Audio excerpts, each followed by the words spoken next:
Hey guys, it's Paul Jane. Going to be talking about infill lots. What are they?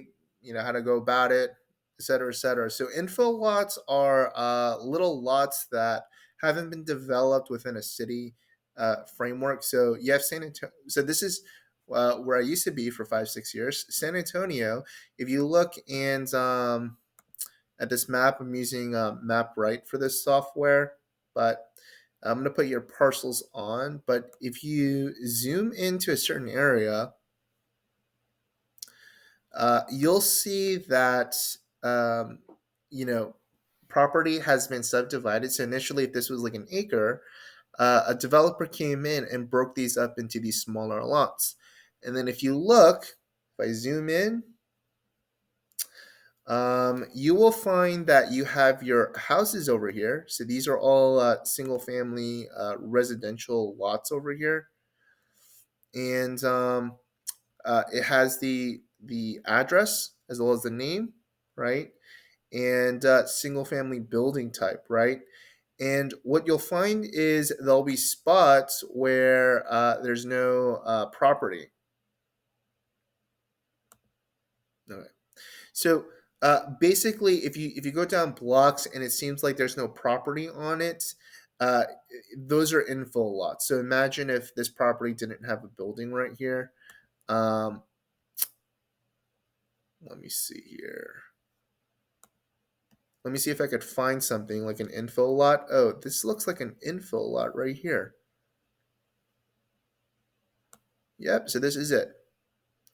So if you look over here, there's no structure over here for a house. So typically you have your street, you have your road, and then if you go drive by streets, you'll find these you'll find similar lots like this where there's no building here. So what you could do is basically pick this up inexpensively and then flip it to a developer that will develop it. So over here with zoning, it has your property building type will be a single family.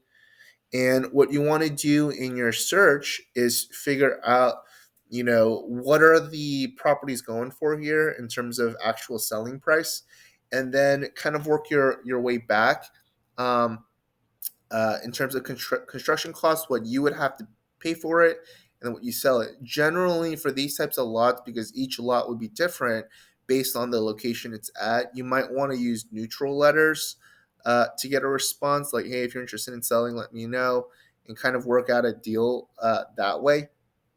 Um, the other thing with okay, so one key point over here, what I would do is, let's say I wanted to work on info lots, I would figure out who the developers are um, for houses in this area. Just find out developers in San Antonio and or whatever city that you want, and see if what type of land that they want to get, and then see if you could find some info lots or street addresses that um, they could develop, and see like what they would pay for it. So if they're saying that, hey, I'm willing to, we like this certain zip code or this certain area, all you have to do is you could go line by line and figure out, which properties have no house on it, and go directly to the owner, reach out to the developer. If the developer says like, hey, I'm willing to pay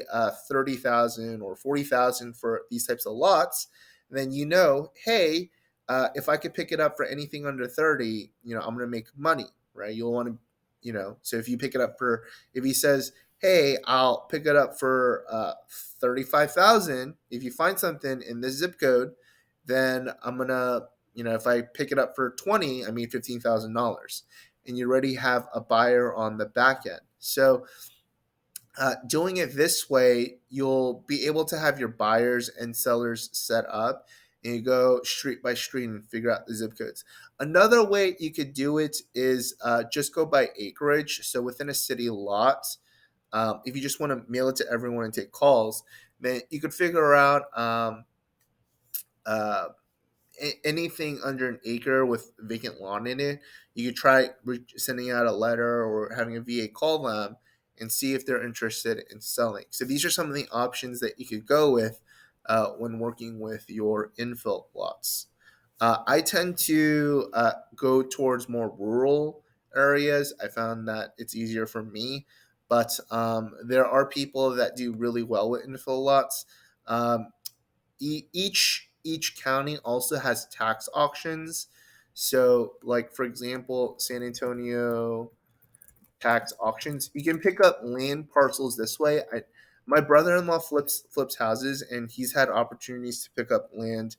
But if you look over here, there's public sale of property and sheriff's sale information. Basically, for people that don't pay their property taxes, they're delinquent on their taxes, they get foreclosed and they auction it off on a public sale. And so, most of the people that go to these tax auctions will generally go to ones with buildings or houses on them.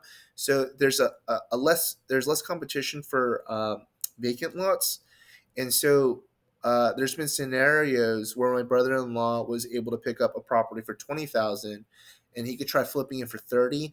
But the person that he was buying it from bought a piece of land 2 years before for $3,000.